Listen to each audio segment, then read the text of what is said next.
There is a lot of talk about work becoming more insecure and unstable. But whether it's really happening or whether this is just a sense that we have, this was something that we wanted to actually study and analyze. If there is more insecure work, more precarious work, more informal work, it will erode the basis of the welfare state eventually. And we are interested in understanding whether this is happening and how it is happening. So it's often thought that Nordic countries have very good and generous welfare states. And in a way, they still do. It is at the same time true that working life has become more flexible and there has been a lot of political and legal changes in workers' protection. And we wanted to include especially migrants' perspective because that's a group that we don't maybe always get to know when we look at statistics, for instance. Statistical data doesn't help us often to understand these groups that don't have a permanent residence in the country. We wanted to bring together researchers who study precarious work, but also migration, but also questions of aging and old age, care, belonging, because it was important to us to widen our perspectives, to understand also how aging affects the experiences of migrants and how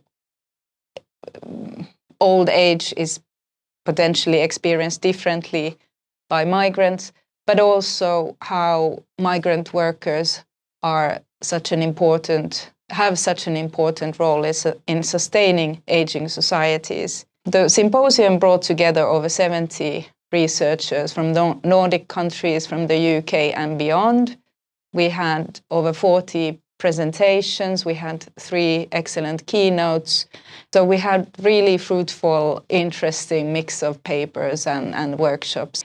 We also had an activist panel at the end that brought up questions of how in Finland there has been a paradigm shift in migration policies, eroding migrants' right to residence and permanent residence in various ways, and how this affects people's everyday lives, migrants' everyday lives in Finland. One of the important findings from PrecaNord project is that while precarious work might not have increased when it comes to short-term employment or agency work as much in the Nordic countries as in other EU countries, in-work poverty has increased. And this is something that we know also from the UK and from also many other European countries.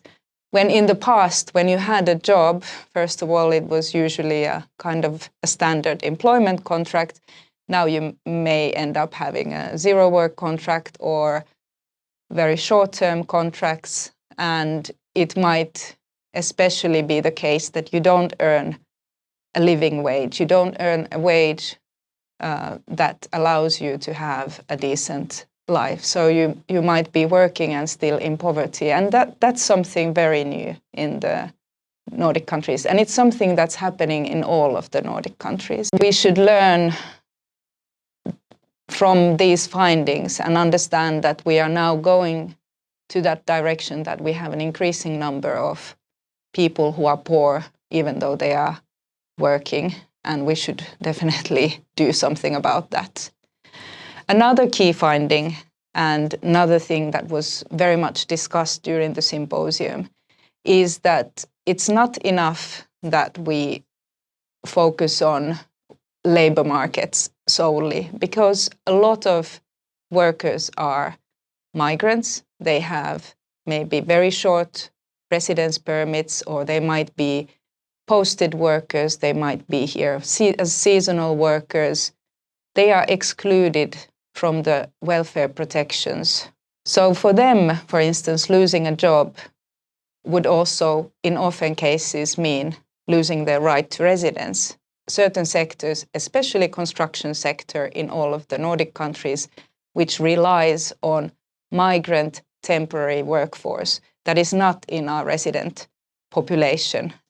If we want to take seriously that these workers also have rights and we should protect them, we should rethink also the welfare state. Is it sufficient that we only have welfare protection for those who are permanent residents when we have workers who come here, go back and forth and work here regularly, but are completely excluded from the welfare state? So I think these are some of the questions that we as Nordic countries, we should really think about and rethink our welfare state as well. Well, politicians should do something, but I think that we as residents, people who live here in these countries on different statuses, legal statuses, we should also be concerned, and we should also think, is this the future that we want for our society? Do we want a society that is increasingly divided and that has a huge question of poverty? And this is something that Bridget Anderson also brought up in her keynote, is that we as migration scholars, but also politicians, are fixed on this dichotomy between migrants and citizens. And migration scholars might also reproduce this dichotomy and, for instance, if they're interested in precarious work and looking at the vulnerable migrant workers, and overlook the commonalities that they have with other groups and other working class individuals. So questions and the problems that migrants encounter, people or individuals who are made into migrants, they concern us all. What should you do? I think you should vote. You should be in touch with your representatives when it comes to politicians. I think you should also be active. We should also provide the NGOs and the activist groups and the collectives also. You should belong to the union and you should change the unions.